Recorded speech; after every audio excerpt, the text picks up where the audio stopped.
Quest presents an unabridged recording of A Vow of Sanctity by Veronica Black, narrated by Jennifer Ness. Chapter 1.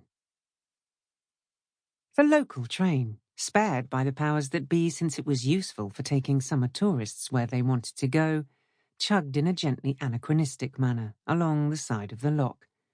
It was September, and though the train was comparatively empty compared with the summer crowd, those who visited at this time of year were generally considered to be more discerning by the people who used the train for their weekly shopping expeditions to the nearest town.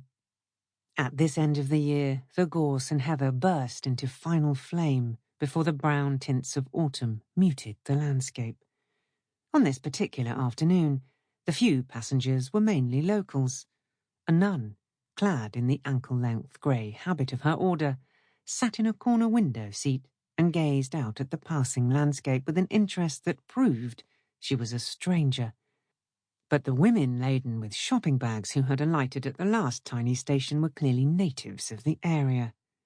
The Scottish accent was really very pretty, Sister Joan was reflecting.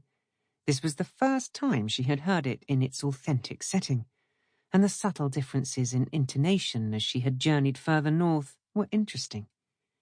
As the scenery became wilder and more remote from the larger towns, so the voices of her fellow travellers became softer, their pronunciation reminding her of Maggie Smith's delicate performance in The Prime of Miss Jean Brodie, a film she had greatly enjoyed in the period before she had entered the religious life.